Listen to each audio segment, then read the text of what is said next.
I talked to you about the grumbling attitude. Yeah? How some people are constantly grumbling morning, noon and night. And also talked about its consequences and shared with you about people of Israel who, when they had been brought up out of Egypt, out of a 400 years slavery and bondage into freedom, and were on their way to their homeland, how on the way they were constantly grumbling, grumble. This was not right, that was not right, things were not right, and they were constantly grumbling. And we also looked at the grumbler's song. Do you remember? It's quite a long time ago, years and years ago. Maybe you have forgotten? How many of you remember that? Okay, there are some who still remember. Rest of the old people have forgotten. Yeah. Happens with age. Today I'm going to look at another attitude. And this is also one of the bad attitudes. And what we had seen was that bad behavior comes out of bad attitudes. Wrong behavior comes out of wrong attitudes. So another of the wrong attitudes that I'm going to talk to you about today is the critical attitude. What is it? Do you understand the word critical? Criticizing. Nothing is right. The way this is put is not right. The way this is working is not right. The way you are standing is not right. So everything is not right. It's a critical attitude. Nothing is right. From morning, I wonder, till now, how much you have been critical. Yeah? When you got up, breakfast was not cooked as you wanted it, clothes were not pressed as you wanted them, constantly criticizing, judging others. Yeah? Now, critical attitude has very negative consequences. You know, people say, when I say you are criticizing, they say, no, I'm telling it like it is. You say you have a critical attitude. No, I speak the truth. I don't keep things in my heart. But you know, critical attitude can have negative impact. There's a difference between something which we call as constructive criticism, when we are correcting something to improve it. But the criticism I'm talking about is when nothing pleases you. When you are finding fault with everything for the sake of finding fault. Just for the sake of showing that person cannot do anything right. I'm talking about that critical attitude. In the Bible, we have a story about a lady who had this kind of attitude. Lady is very notorious for this, yes. And her name was Miriam. And it says in the Bible about Miriam, she was, anybody knows who Miriam was? Yeah? No. She was sister of Moses. Do you know who Moses was? At least you would have seen that play we did on the life of Moses. So he was a great leader of the Israelis. He is the guy who brought them out of the bondage of Egypt and took them to the land where they call their homeland now. So he was a great leader. But you know, as a child, as a baby, he was in great danger because the king had given the order that all boy babies should be killed, so that these people would not grow in numbers. So to keep them suppressed, they said all the boys should be killed. And when he was born, his mother tried to hide him. For a few months she could do it. She could just keep him hidden in the house. Nobody knew that a baby had been born in that house. But once the baby started growing older, voice started growing louder, crying became more evident, she knew she couldn't hide the baby any longer. So she put the baby in a basket and let the baby on the water of the river Nile. And she told the older sister, keep a watch on that baby. And the older sister's name was Miriam. And Miriam was a smart girl, and she kept a watch on the basket. She saw where the basket went. She saw who found the basket, and she went running to the person and said, if you want, I can get you a lady to look after this baby. And she manipulated things in such a way that Moses' mother became his maid, who was feeding him, looking after him, dressing him, teaching him for the years that he was a baby, say about the age of 3 or 4. So smart girl. And then when she grew up, she grew into an old lady. Suddenly there comes this old man, 80 years old, and who is he? He is her baby brother. And now the baby brother is a leader. And was she not thrilled? As the sister of the leader, naturally she was also much respected. She was a good singer. She was a good dancer. We read a lot of nice things about her. But a time came, it says, that she and her brother Aaron, who was also an older brother of Moses, these two got together and they started criticizing Moses. They started feeling jealous of him because he was the leader. Everybody was looking to him. What he said would happen. His word was law. And so they became jealous of him and they became critical of him. And they started, here it says, chapter 12 of Numbers. Miriam and Aaron began to talk against Moses because of his Ethiopian wife, because Moses had married an Ethiopian. Not from their community, not from their caste, not from their religion. He had married outside an Ethiopian woman.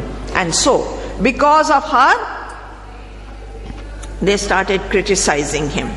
And then they said, has the Lord spoken only through Moses? Has he also not spoken through us? And the Lord heard this. Now let's look at the negative effects of this critical attitude. Number one, let's see what the Lord said. At once the Lord said to Moses, Aaron and Miriam, come out to the tent of meeting, all three of you. So all the three came out. And then God spoke and said, my servant Moses, he is faithful in all my house. Verse 7. With him I speak face to face. Why then were you not afraid to speak against my servant Moses? And the anger of the Lord burned against them, and he left them. And when the cloud lifted from above the tent, there stood Miriam, leprous like snow. Aaron turned towards her and saw she had leprosy. And he said to Moses, please don't hold it against us. We've been so foolishly committed. Do not let her be like an infant, dead infant, because the flesh is half eaten. And so Moses cried out to the Lord, oh God, please heal her. What happened? God got angry and she got leprosy. Now leprosy is a terrible disease. Maybe you have seen lepers. When we are driving in the car, sometimes there are lepers who come at the intersection to ask for begging.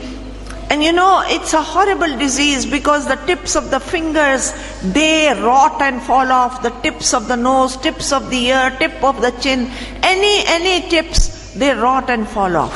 Horrible disease. And in those days, there were no hospitals. So a person who got this disease was at once thrown out of the house, thrown out of the village, thrown out of the community, had to go and live separate. And you know, people would just maybe throw some food for them to eat. Nobody would go near them. Horrible disease, terrible disease. And we read that Miriam got it. Critical attitude is a sin. But Aaron repented. But then what happened? When they prayed, Moses prayed, Aaron prayed, please, please, please forgive us. Please heal her. And then the Lord said to Moses that if she had done something like this, her father would have spit in her face and she would have been in disgrace for 7 days, confine her outside the camp for 7 days. After that, she can be brought back. So Miriam was confined outside the camp for 7 days, and the people did not move on till she was brought back. For 7 days she was taken out. A critical attitude isolates you from others. You lose relationship with a critical attitude. Number one, it's a sin. Number two, people will not like to be with you. They will not be your friend. They will avoid you. Yeah, there will be separation. Critical attitude is like a leprosy of relationships. It breaks relationships. And then the third thing we saw was the people did not move on till she was brought back. For those 7 days, not only she was outside, but the people also could not move. So, a critical attitude hinders progress of the whole group. Whether it is, say, the group of the school, whether it is a group of a class, whether it is the group of a subject, it hinders progress. It's a relational leprosy. I remember that once, many years ago, that was in 95, in Singapore, I had to teach a person from Mongolia. Now, Mongolia was a closed country. It is to the north of China. It was a closed country. Nobody was allowed in. But in 1990, the country opened up. And so the people started coming out. And there was this girl, lady, and she had come for a training to Singapore in 95, just 5 years since her country had opened up. And during the training, I was in charge of that training. I found that she was not able to understand any of the lectures. She was not able to take down any notes, and she was miserable. So I started talking to her and realized her language skills were very, very poor. She did not know English. So I started spending a lot of time with her. I'd sit with her in the evenings and the nights, explain very slowly all the lectures that had happened during the day, helped her to do her assignments. In general, for 3 weeks, I helped her and she graduated. And when she went back, she was very grateful and she wrote me a letter thanking me. And then you know what I did?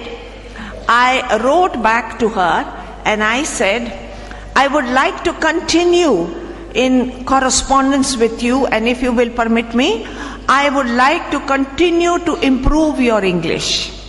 So whatever you write to me, I'll correct it and send it back to you. So I took her letter and with a different color ink, I corrected all the mistakes she had made. My intention was to help her. But you know, I never heard from her again. Nobody likes to be criticized. Right? Do you agree? Yeah? Affirmation is what people look for. And I sincerely hope that if you have this critical spirit within you, children have it towards their parents, parents have it toward their children, husbands have it toward their wives, wives have it towards their husbands, the government has towards the people have towards the government. All over the world we have this critical spirit. But remember, critical spirit is a sin. It breaks relationships and it hinders progress. So what can you do? I'll read out to you a verse, what the Lord Jesus said on the Sermon on the Mount. And this is what he said, Matthew 7, 1 and 2, said, do not judge, or you too will be judged. For in the same way you judge others, you will be judged. And with the measure you use, it will be measured to you. Don't judge. Don't have a critical spirit. Okay? So, if you have this spirit, acknowledge it. And what can you do to get rid of it? Start looking for the good qualities in others. The person whom you criticize, look for good qualities in that person. Yeah? and extend the grace and mercy to that person. God had grace.